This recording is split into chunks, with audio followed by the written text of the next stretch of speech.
Enjing bidal gumuruh saking jroning raja angkung ingkang bala kaswabra busananira lir surya dalira saka ing janidi arsa madangi jagat tumungop-mungopaning sapucak ing ukir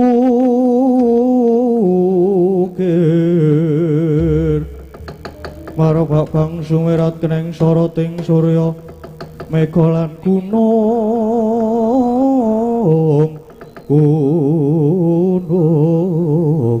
kang kabyarasa swaranipun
Ayo le.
Sumbar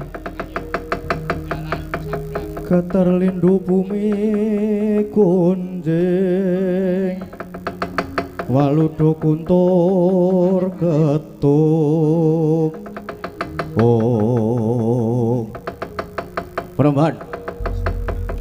Perembahan ngantos sumengklung anggen kula nengga wonten sak jawaning pagelaran negari Ngastina nyrantos paduka lajeng Kang Wirawun Dasaludra wadung dawuh Praban. Ngene ya Ngger. Nak Prabu Dasaludra. Ketoke ya mau ning kon balungan lakon Dasaludra kok. Nggih, leres. Aku entuk dawuhe Prabu Duryudana. Nggih, ingkang sarasipun. Pripun? Kose ta sabar aku tak. Aku ki ya wis tuwa nganggo ambekan barang. Ora iso cepet-cepet lek ku omongan ora iso kaya kowe. Nggih, nyuwun kapunten. Ora dadi ngopo? Dadi dawuhe Prabu Duryudana ki. Aduh. Dawuhe Prabu Duryudana. Ngene dadi Prabu Duryudana ki kepengin kadunungan wahyu katentreman neng nggih nanging napa wahyu nembe lunga napa ngidul kalih bojone ora kudu ngelangi sing dadi kandhang wahyu niku kados pundi menapa wahyu dikandhang ya nyok nek ngeyel nyok dikandhang karo bojone. Mboten, lajeng pripun? Dene kandhange kuwi para Pandhawa. Oh, para Pandhawa. Lajeng keparengipun mula aku ngawe karo kowe kabeh prajurit. Mungkinen ngluruk negara Ngamarta. Nek iso Ngamarta apa jenenge digawe Karangabang. Para Pandhawa dipateni kabeh. Para Pandhawa dipateni aja nganti ana sing sisa. Anak-anak Pandhawa turun-turun nek perlu putune sing wis diputu. Kabeh kudu dipateni. Oh nggih, ngesahaken dawuh. Lajeng bidhal kula benjang punapa ketang colok lintang sambung ngopor. Obor. Ketang colok lintang sambung obor budhal dina iki. Nggih, ngesahaken dawuh nyuwun pamit nyuwun tawahi pangestu Panembahan. Solae budal wadya tropiksa kalero-kalero ira pangeran ngomong-ngomong alokor anggo pacin setan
Tuti lamun katututan lamun mangsa prawira digdaya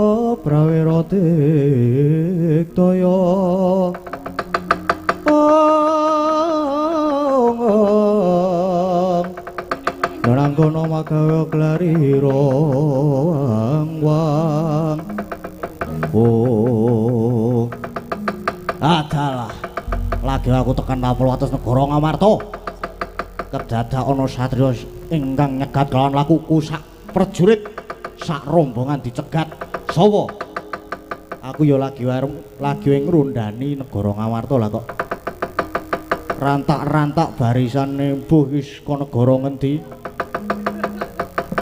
terus iki ya prajurite sapa aku ya ora ngerti kok iso tekan kene kowe yo aku diutus karo sesembahanku kinen ngluruk negara Ngamarta dadi Ngamarta dadi Karangabang bakal mateni para Pandhawa sak anak-anake sak putune kabeh ngerti ya aku ki anak Pandhawa aku anake Bapa Werkudara lho kowe kuwi isih getih Pandhawa ya isih anake kok walah keparat ayo kowe gelem sumingkir apa ora nek ora gelem sumingkir arep ngopo nek ora gelem sumingkir bakal tak tugel gulumu tugelem to nek iso kowe barang gelem lunga apa ora gelem bali nang negaramu apa ora gelem bali tak tendiang aja apa jenenge duh lali to ngontian apa jenenge apa tak tendang ora mencelat tigamu aja diundang Antasena babu arep ngopo kowe ora minggat saka ngarep aku tebak dadamu kene marganing patimu sing olehno prapting lalis mbuh sapa mau jenengmu guru kenalan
Mati ya. Loh.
Yo, as.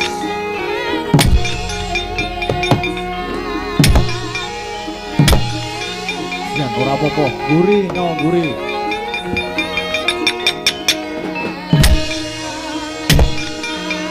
Sirah.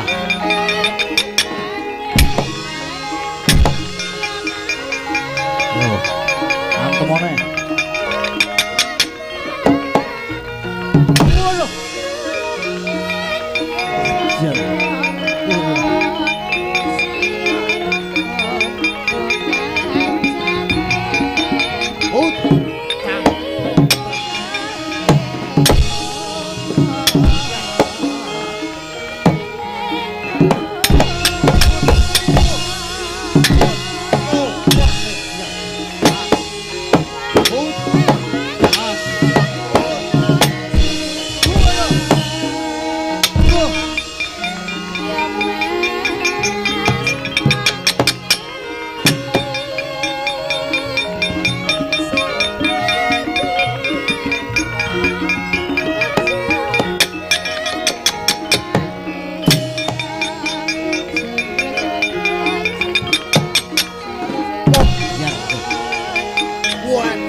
Apa? Nah, kamu ayo. Biar.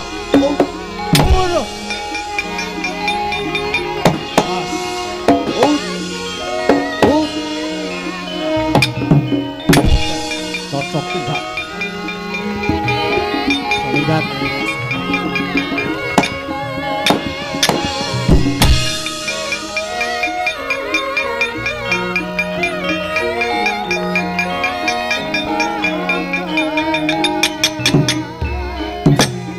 Lali.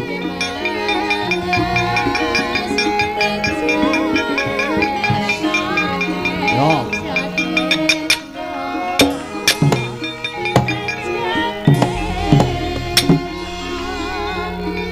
Join doi.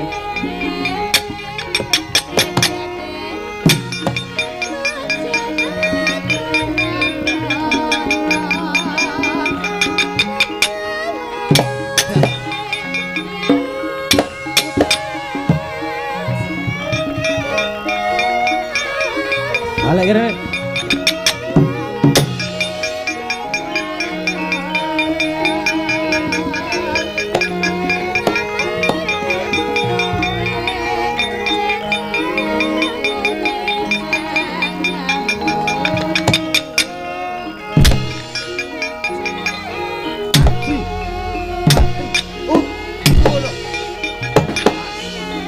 Waduh.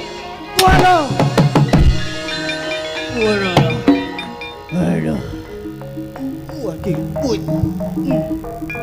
Waduh. Wah.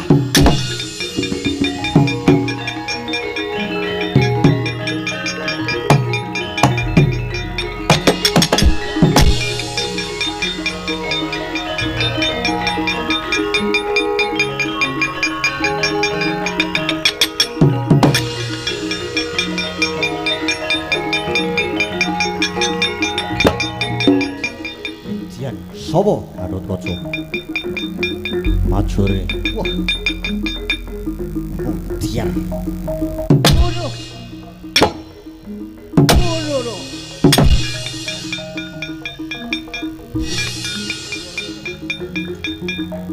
Diar. Waduh.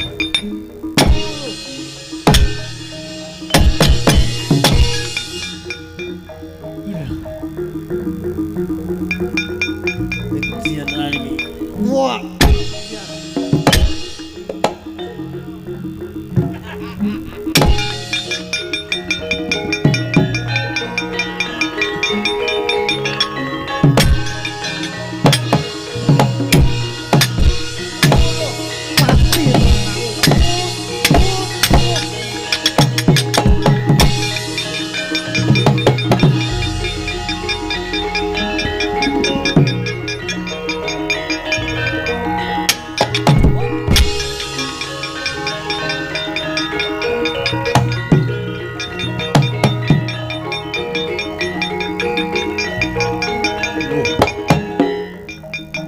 Sopo Antarja?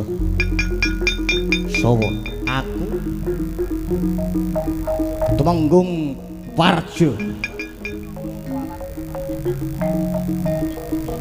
Odan. Mati. Waduh. Waduh.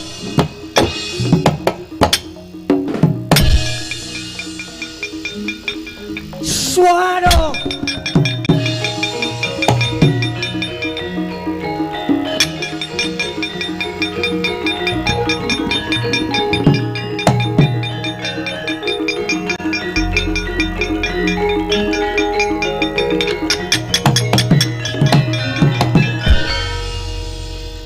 Ora iki wadyabala kok ora ana sing mundur.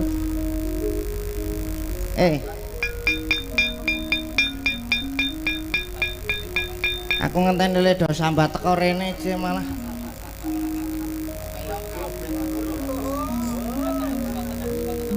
Waduh. Pecah kula Bro. Waduh, kok suwe banget Brangkang. ana mundur wae ngono ora ana gunane ngetapke kowe iki. Iya nyuwun ngapunten.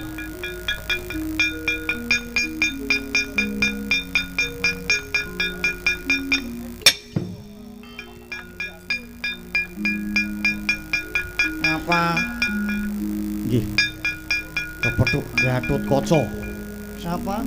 Gatotkaca. Ora mungkin menang mundur. Nggih.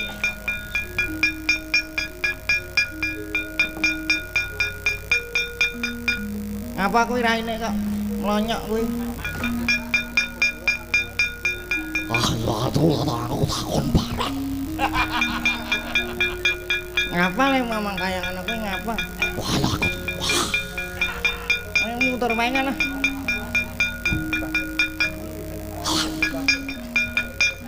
Wah, ngetapke wadyabala ora ana gunane.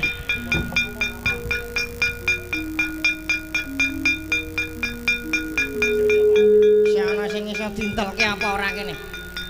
Maju rene.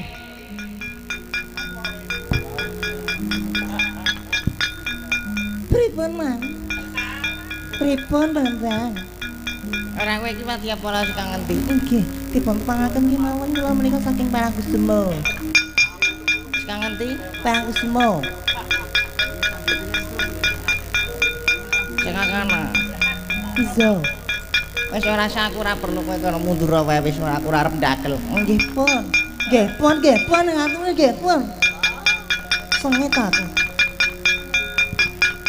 Ora ana gunane. Cupuku mau tak salah ngerti ya. Wah iki apa?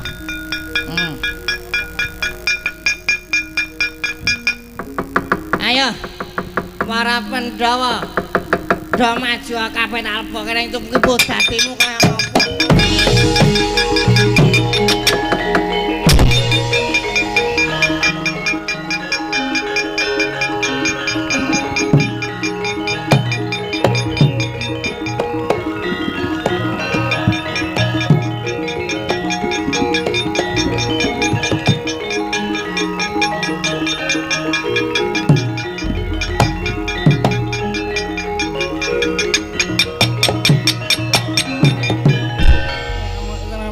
Jaya merata imbangan pada iki sapa iki? Aku Dewa Kumara. Dewa Kumara. Ayo kowe sapa? Antarja. Wah edan. Nak Werkudara kowe. Dasar Werkudara ayo gelem mundur apa ora?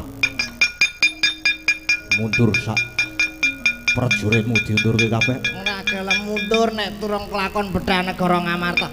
Nek durung gawa kabeh sirahe Pandhawa 5 durung ora bakal mundur sejangkah. Yen pancen ngono kuwi wani karo Antarja. Apamu sing tau dene nyocupu tanpa nono.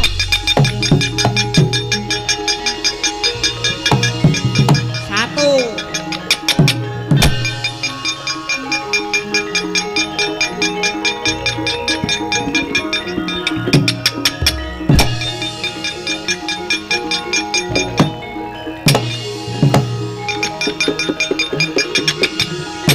Dua.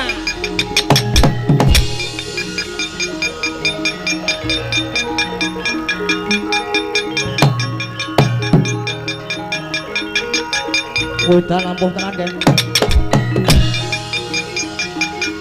Wah, kowe anak ngopo kowe kene mlebu.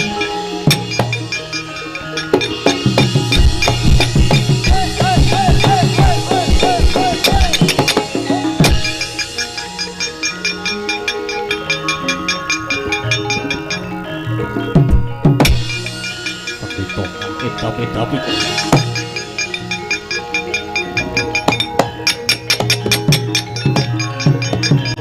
Iki sapa iki? Isih wani maju iki sapa iki? Senopati Ndorowati Setyaki. Setyaki tekan kene ngapa? Kowe pendhita ngedapi-dapi. Ngedapi-dapi wae cah ampuh padha apa-apa iso aku ki. Wis sembatengan kowe. Ngapa kowe arep melu mlebu nang cupu? Sedurung aku mlebu cupu kowe bakal tak antemi. Nya. Kene ameng ngono. Ngono kok le sumbar le apuh banget. Andek ameng dinunul wae wis mlebu. Kaya ya nek arep mulai kaya ya.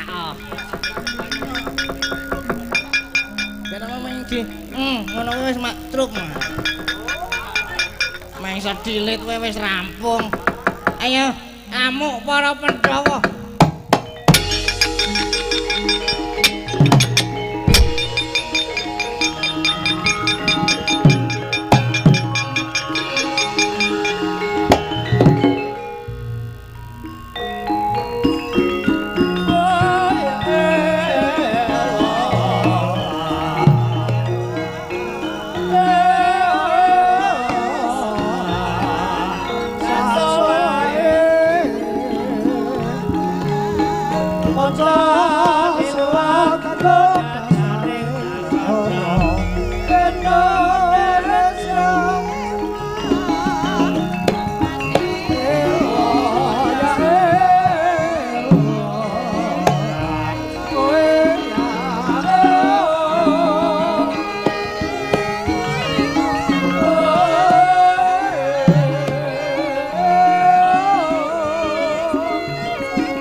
iku saknyatane Jeng serene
Nyat langening kalang jiwa naglar pantamun sarung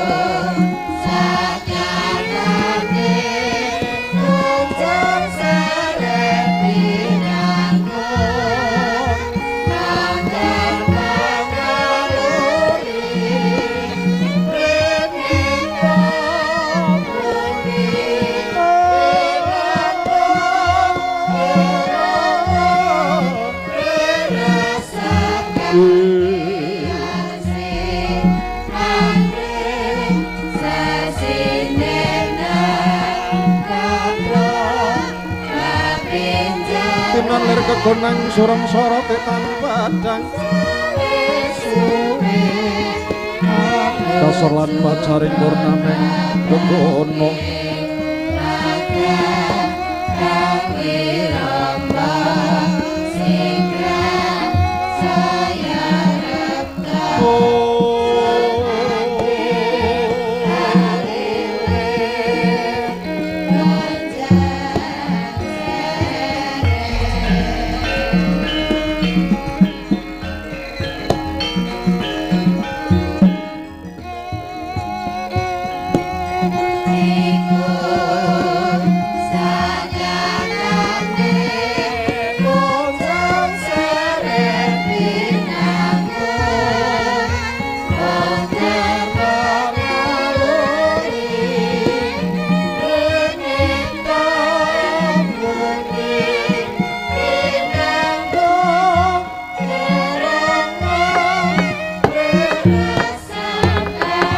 madyaning Purayagung negari Ngamarta nalika semanten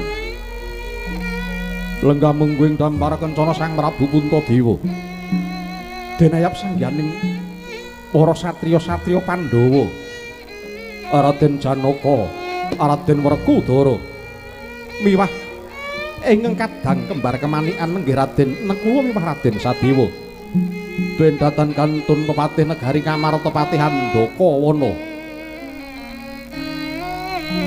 nalika semanten Sang Prabu Puntadewa menggalihaken mendranipun kusir negari Dwarawati ugi kusir negari Ngamarta nenggih Sang Prabu Sri Bathara Kresna kumangka mangsa imbal pangandikan ingkang dereng pangwitaning ndri lamun kawedharing akathah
Leng-leng ramyan ingkang driya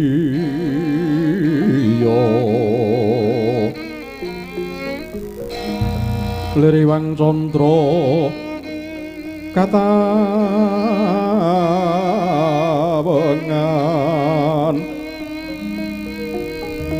sumu ing tias katuritan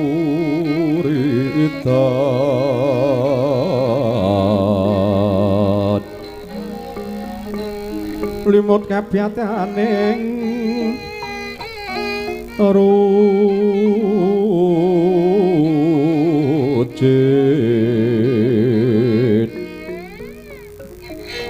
aram remengdri yama nawu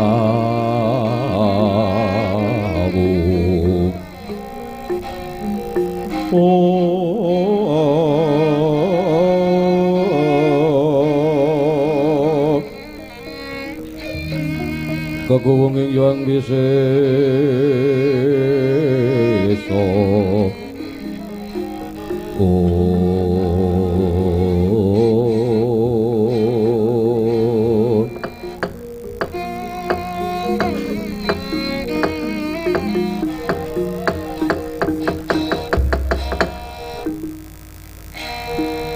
Iwangsut memangadilin wit ana sasmitaning sun wayah Bathara Jagat mengko dhisik adi-adiku para Pandhawa Werkudara Janaka sartaning Dimas kembar padha bagya sapraptamu marak ana ing ngarsaning sun Werkudara Janaka sartaning kembar Dimas Nangkula sartaning Dimas Sadewa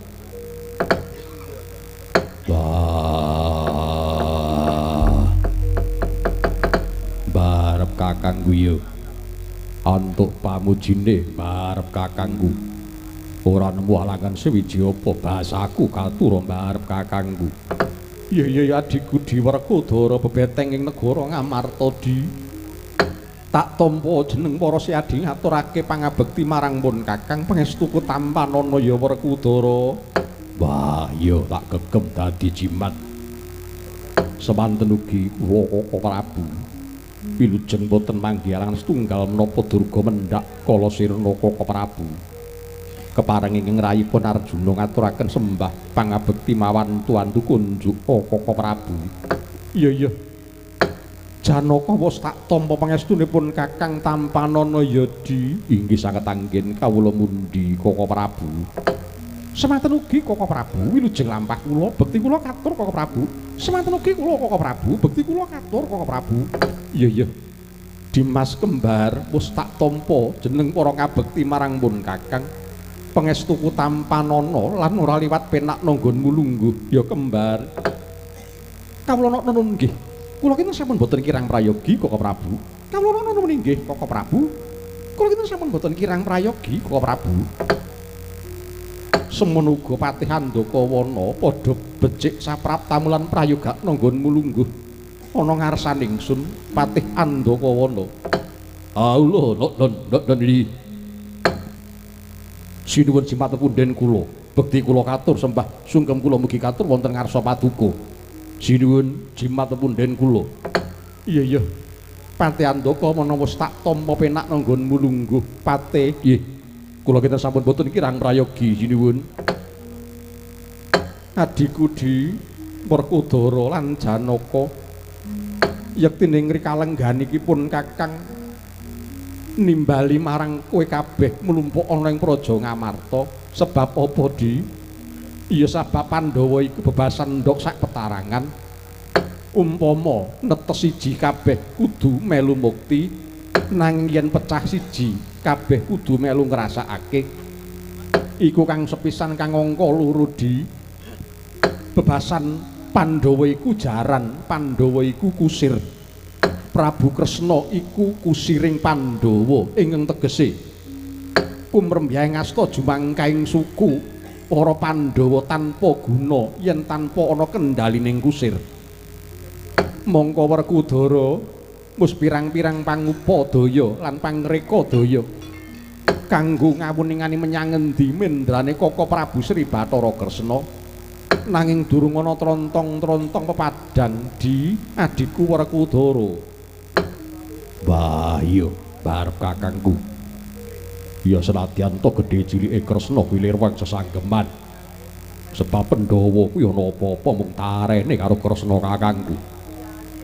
Nanging nyatane Kresna dina samengko wis ora tau sowan, wis ora tau teka ning Praja Ngamarta, malah ing Praja Durawati wae Kresna ya ora mapan ing kono. Nanging aku percaya barep kakangku lamun lunganing Kresna kakangku mesti mawa teges lan mesti ana tujuane Kresna nggone mendran saka Praja Durawati. Inggih Koko Prabu, kula iki mboten selak kalian menapa ingkang dipun dikaaken dening Kang Mas Werkudara. Kula pitados bilih ing rikalenggan samangke Koko Prabu Sri Bathara Kresna anggenipun nilar praja. Mboten kok menika nilar saking pikajenganipun piyambak. Nanging mestenipun Koko Prabu Sri Bathara Kresna anggenipun nilar praja mesti mawa teges. Lan mbok ing samangke sak timbulipun Koko Prabu Sri Bathara Kresna wonten kanugrahan ingkang tumanduk dhateng ing Praja Ngamarta. Koko Prabu ing rekat lampahing rata tanpa antara prapteng sukuning arga iram kang tumingal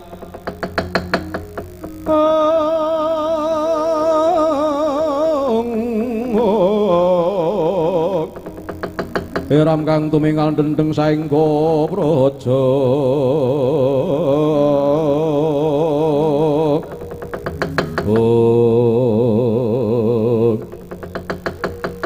kocap nalika semanten dereng ngantos paripurna nggih sami mbal wacana Sang Prabu Puntadewa dalah para kadang-kadang Pandhawa kedadak gumedir jroning pasiban Jawi mboten langkung tanah sanes ingkang muhung kepareng minggah wonten madyaning Stinggil Binaturata Sang Begawan penemban dewa Kumara nyerpepeh Pindhasata Matarangan.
Pandhita Kinarya Wangsit mengkuli ring kasujanan pindha kumbang manging seping matusarining tawang susuh angin ngendi nggone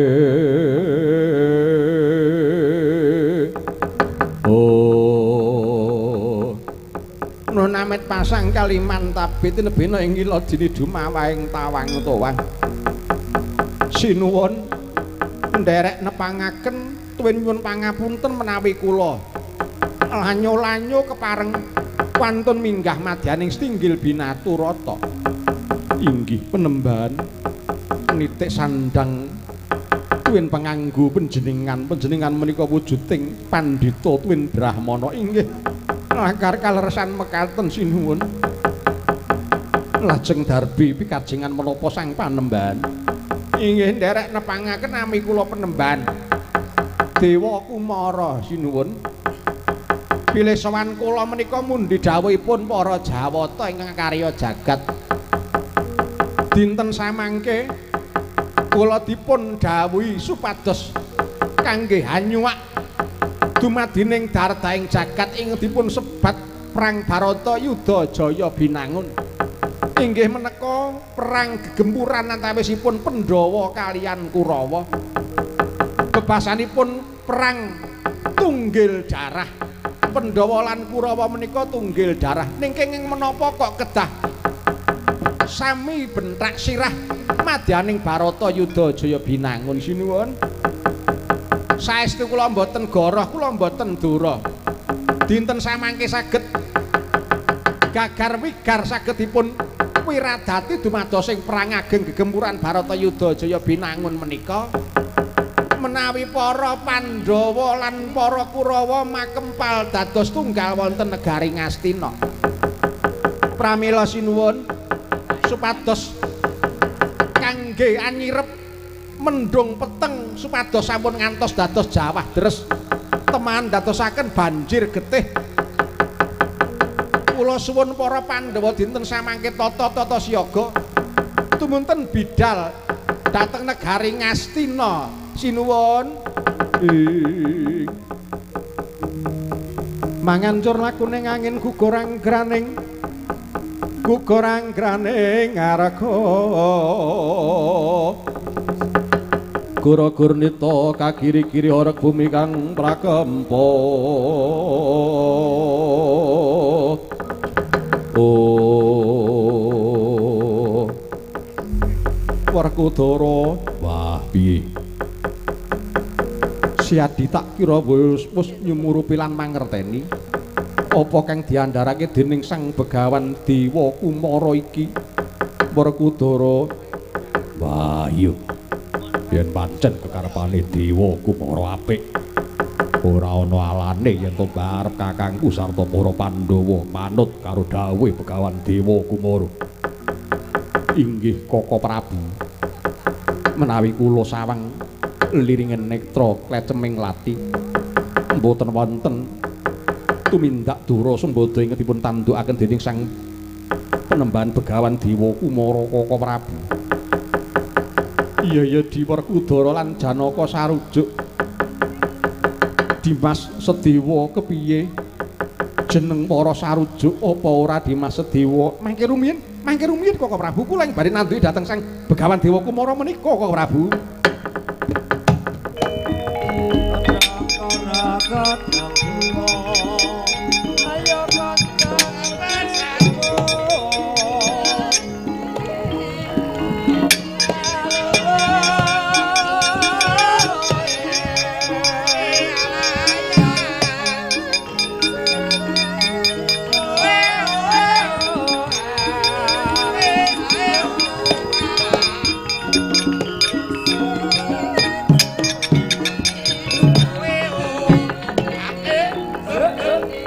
Sigra kang bala tumingal prang campuh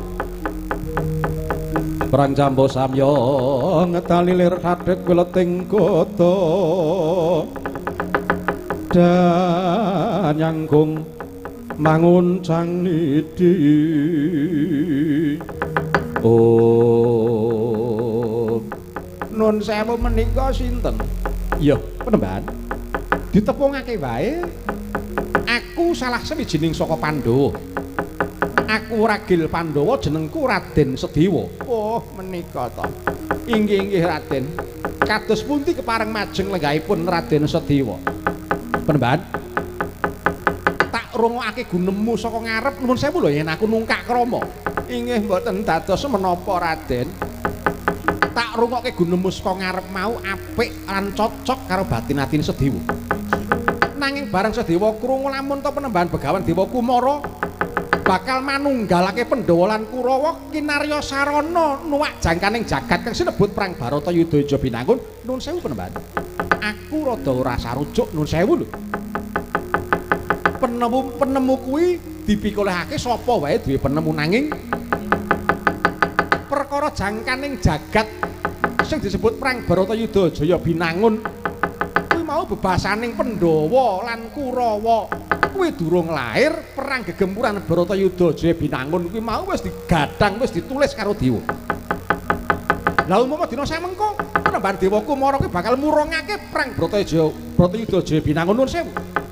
Apa kekuatanmu kuwi kira-kira iso ngungkuli kekuataning dewa-dewa Suralaya? Apa sekiranya penembahan Begawan Dewa Kumara kuwi luwih sekti, luwih titis, luwih ampuh tinimbang jagat saisine timbang dewa-dewa kang mapan ning Suralaya? Mban. Sing jenenge perang Bratayuda Jaya Binangun iki mau perang kang bebasane. Sing sapa nyilih kudu balekake, sing utang kudu nyaur, sing gawe kudu nganggo. Bratayuda Jaya Binangun iki mau perang timbuling kabecikan sirnane ngangkara murka penembahan.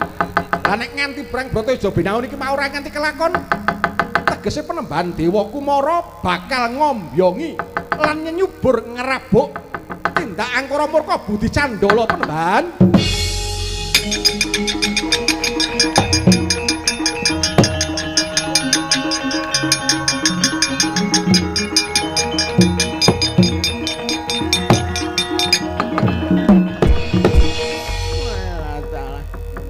Ketoke wis mulus rencanaku. Nek umpama cara poling swara ngono kuwi wis kalah kowe. Lah kok ana satriya sing pratitis kaya mengkono. Ayo, Mbak. Wis kok aja aling-aling nadyan to kowe nganggo busana 1000. Nadyan to kowe macak wujuding Brahmana sing katone jabane putih ning aku ngerti gedhoanmu jeromu kuning penemban. Ayo. Yen pancen kowe iso nyempal bau kanan kiringe sedewa. Oh, kelakon kowe njugarake perang Bratayuda Jaya Binangun. Andhaka ora aja doblak-doblok wae. Wah, mantap.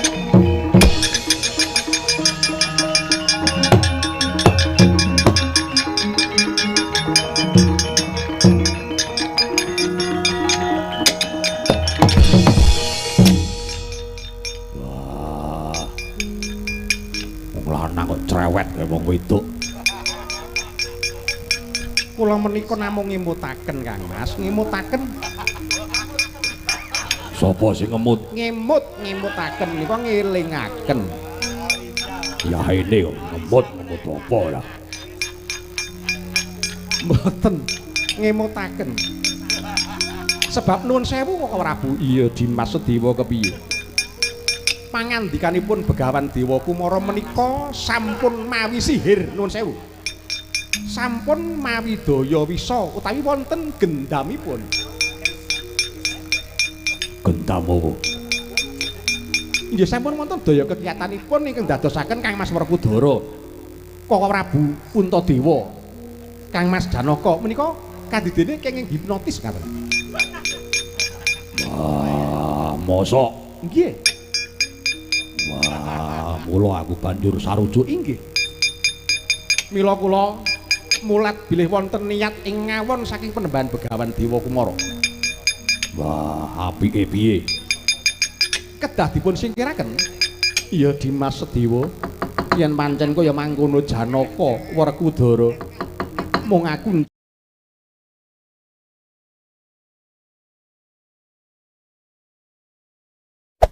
Hey there.